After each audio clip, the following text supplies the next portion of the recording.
이거 유튜브 푸실 건가요? 네? 이거 유튜브에 푸실 건가요? 편집한 거 좀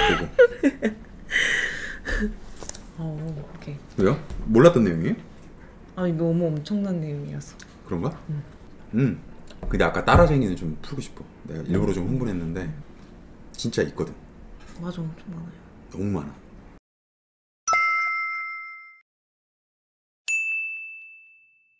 인플루언서 순위랑 블로그 방문자 수의 상관관계를 알고 싶은. 상위권 인플이라고 해서 방문자 수가 높지 않잖아요. 무조건 높진 않죠. 그죠, 무조건 높진 않지만.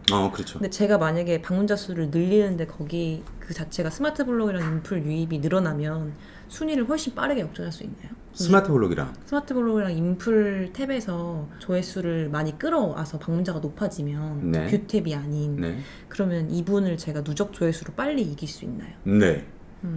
그러니까 인플루언서 순위가 높다고 해서 방문자 수가 무조건 높은 건 아니죠. 네네네. 아닌데 사실 인플 순위가 최상위권. 네. 예를 들면 이게 카테고리마다 비율이 있기 때문에 수가 다르기 때문에 정확하진 않지만 대략 한 15위 이내? 네. 15위 이내에는 사실 내 노력만으로 안 되는 게 있긴 있어요. 아, 그래요? 네. 그러니까 저는 제 뇌피셜이긴 한데 이런 말도 우스갯소리로 해요. 각 카테고리마다 1위부터 9위 한 자리잖아요. 1위부터 9위는 정해졌다? 네이버가 점지해준다 진짜로? 라는 저는 뇌피셜을 갖고 있어요. 그러니까 근데 그게 실제로 그렇고요. 진짜요? 네, 그렇다고 보여져서 솔직히 저 지금 한 자리이긴 해도 1위 욕심낼 수 있는데 뭐 굳이 안 내요. 저 같은 경우 굳이 올라갈 필요가 거기까지는 없다고 생각을 해서 지금 순위만으로도 벅차거든요. 바빠서 충분하다고 보고 얘기가 좀 샜는데, 근데 지금 키드콜림 정도 순위에서는 물론 큰 차이는 없지만 누적 조회수 무시 못하죠. 그러니까 스마트 블록도 같이 잘 잡아야 되는 거고, 스마트 블록으로 유입이 되면 그게 다 인플홈의 누적 통계로 잡히는 거 아시죠? 그래서 그게 꽤 많은 비중을 차지해요. 그래서 예를 들면 인플홈의 통계 쪽에 들어가면 꼭 그쪽이 아니더라도 그 이름 뭐야? 크리에이트 어드바이저 그쪽에 가면 트렌드 키워드 있죠. 그걸 괜히 쓰는 게 아니에요. 트렌드 키워드를 많이 쓰다 보면 조회수가 일시적이라도 어쨌든 높아질 수 있겠죠. 하지만 트렌드 키워드 중에서 유독 오래 가는 애들이 있어요. 걔네를 하나 잡아놓잖아요.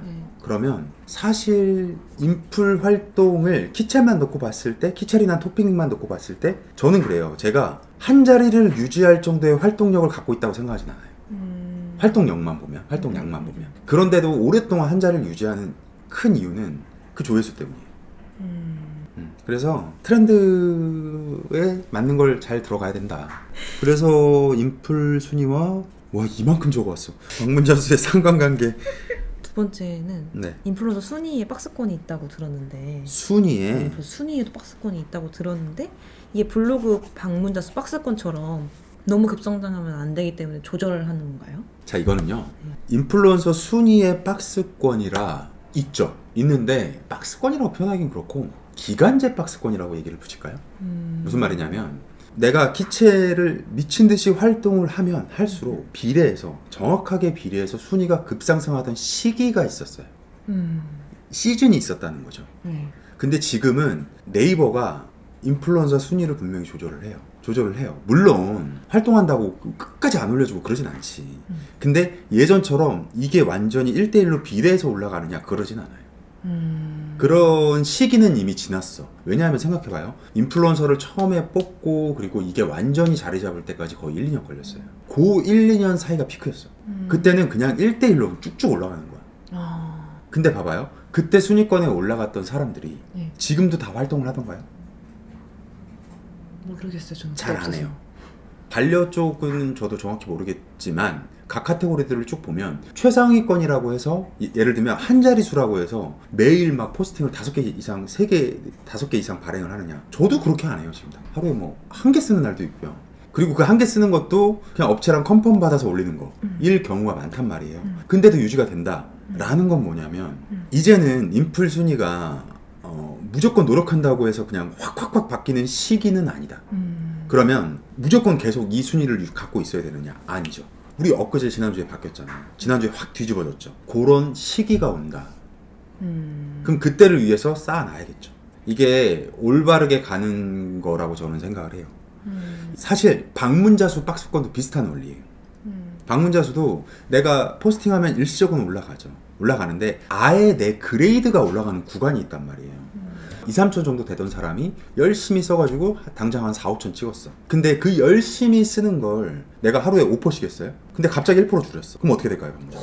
확 떨어지죠. 근데 내가 그레이드 자체가 올라가 버리면 내가 1% 바꿔도 5천 찍던 게 뭐 4천 중반 왔다 갔다 많이 떨어져 봐야 4천 초반 유지가 된단 말이에요. 그 시즌이 있어. 그걸 넘었기 때문이야.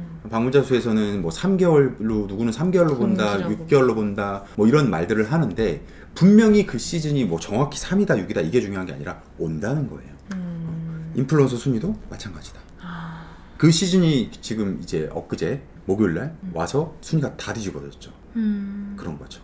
근데 그때 실제로 활동량 많았던 분들 위주로 많이 올라갔어요. 네, 맞아요. 활동량이 적었던 분들 상대적으로 떨어지고요.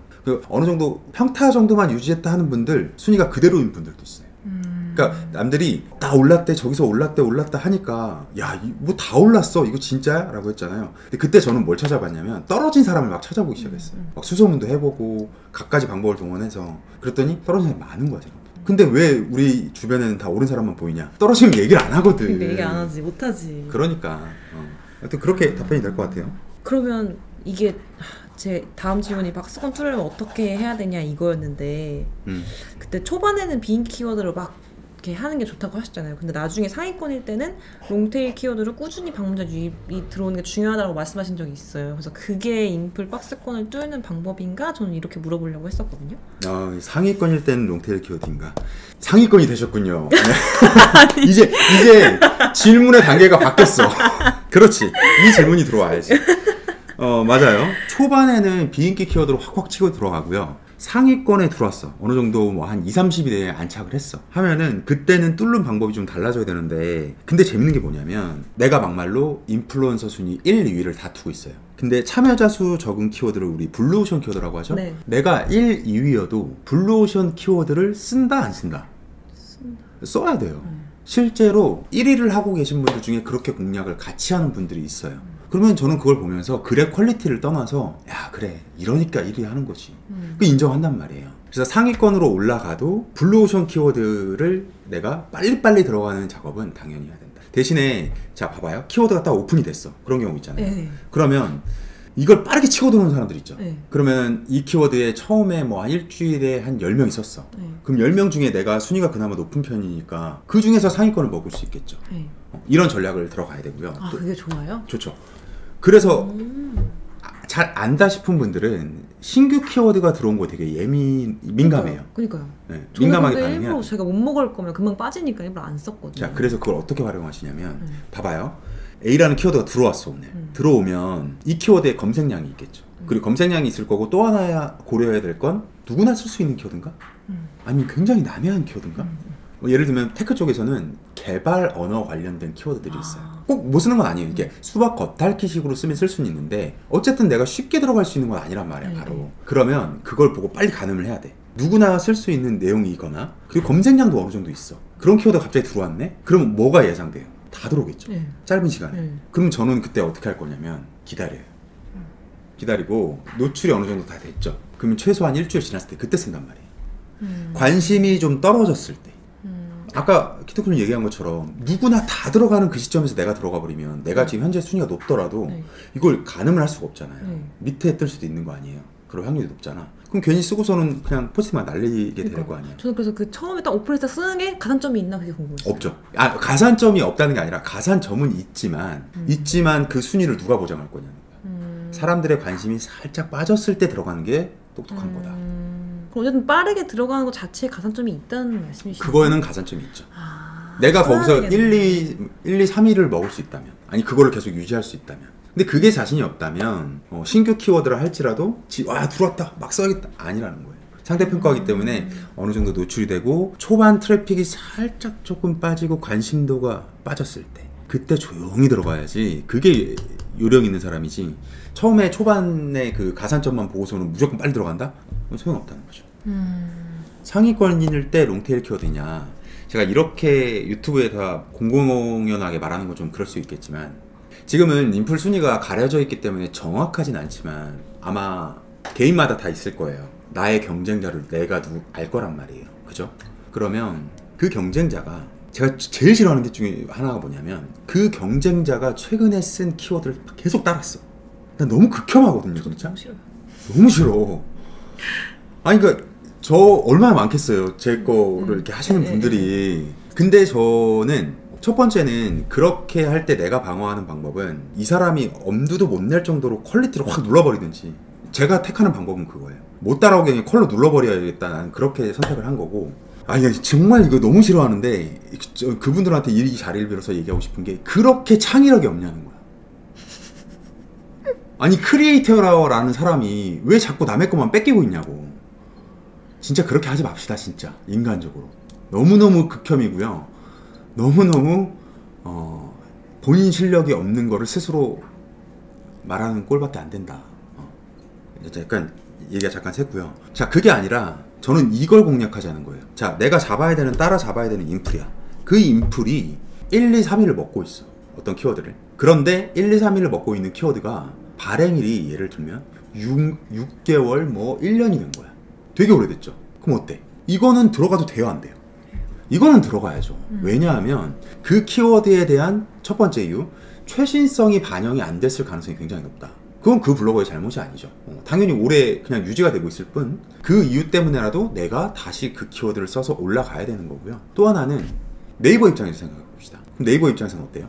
제가 키첼 플래너를 기획한 의도 중에 하나인데 너무 인기 있는 키워드들만 들어가는 게 아니라 중소형급 키워드들 혹은 인기가 있는데도 사람들이, 그러니까 인기라는 건 검색량, 꾸준한 검색량이 있는데도 사람들이 안 쓰는 키워드가 있어요. 그럼 이게 네이버 입장에서 어떻게 됐냐는 거야. 자꾸 키워드가 한쪽으로만 쏠릴 거 아니에요. 저는 이쪽 키워드들이 계속 활성화돼서 살아났으면 좋겠다. 너무 이쪽으로만 몰리는 게 아니라 여기에도 좋은 키워드들이 있어요. 여기에서도 얘네들을 써도 방문자도 올라가고 인풀 순위도 올라가고 수익으로도 올릴 수 있어요. 이걸 모르고 있는 거예요, 다들. 그래서 이거를 좀 키워내고 싶어서 제작을 한 것도 있단 말이에요. 그래서 내가 잡아야 되는 인풀 분들이, 나쁘게 말하면 그분들이 꿀을 빨고 있는 키워드를 갖고 와야 되는 거고요. 그리고 좋게 말하자면 컨텐츠를 선순환시켜야 된다는 거죠. 오래된 컨텐츠 뭐 있을 수 있지. 하지만 최신 걸로 또 바뀌고 하는 과정이 있어야 결과적으로 인플루언서 키워드 챌린지가 전반적으로 다 생산량이 비슷해지고 네이버 입장에서도 오, 야, 인플루언서 잘하는데? 이렇게 될 수 있지 않을까. 저는 그렇게 얘기를 하는 거죠. 그래서 결국은 상위권일 때는 저 사람이, 이게 순위를 올린다는 개념보다는 내가 그 사람이 잡고 있는 롱테일 키워드를 최신화시켜서 다시 쓰면 그 사람은 조회수가 내려가죠. 그 조회수만큼 나는 올라가죠. 그러니까 나만 플러스가 아니야. 마이너스 플러스인 거예요. 그 2배 효과가 있는 거지. 그걸 잘하면 상위권 쪽에서는 순위가 좀 눈에 띄게 올라갈 수 있다. 이거 유튜브 푸실 건가요? 네? 이거 유튜브에 푸실 건가요? 편집한 거 좀 보고. 오케이. 왜요? 몰랐던 내용이에요? 아니 너무 엄청난 내용이어서. 그런가? 근데 아까 따라쟁이는 좀 풀고 싶어. 내가 일부러 좀 흥분했는데 진짜 있거든. 맞아, 엄청 많아요. 너무 많아. 내가 인풀 박스권이 예를 들어 있으면 정해준다고 했잖아요. 점지어줘서 얘는 7등이야. 네. 근데 내가 만약에 1등 이 키워드를 쓰면 조회수가 엄청 올라가고 1위를 하면 되게 순위를 뒤집을 수도 있어. 그러면 키첼 네이버에서 키첼 순위를 못 들게도 하나요? 아, 그러니까 예를 들면 딱 봤는데 이 키워드는 내가 1위 할 수 있을 것 같은데? 같은데 만약에 그렇다고 진짜 1위를 해버리면 내 거 방문자 수도 확 올라가고 하겠네? 뭐 테크에서 예를 들면 아이폰 15 같은 거, 갤럭시 S23 막 이런 거. 그러니까 이런 상황으로 내가 잡을 수 있을 것 같은데 실제로 이게 안 잡히기도 하냐? 네. 질문이? 네. 또 있네 이거 뒤에. 빨리 해야 돼 지금. 있죠. 아. 있죠. 근데 이거는 두 가지를 같이 생각을 좀 해야 되는 게 그런 게 있어요. 키첼 플래너에서도 여기서 1위로 알려줬는데 썼는데 1위가 아니라 4위에 떠요. 그런 경우 많잖아요. 이상하게 자꾸 4위에 떠. 4위가 어떤 자리죠? 노출이 안 되는 자리죠. 애매하게 4위가 녹색으로 표기되는 거 아시죠? 네이버가 우리한테 생생은 냈어. 근데 실제 노출은 유입은 안 되죠. 네이버가 생색내기 위한 자리인 거예요. 4위는 4위, 5위는. 그 말은 뭐냐면 이론상으로 내가 잡을 수 있는 거여도 안 잡히는 게 분명히 있다. 있는데 이유는 두 가지인데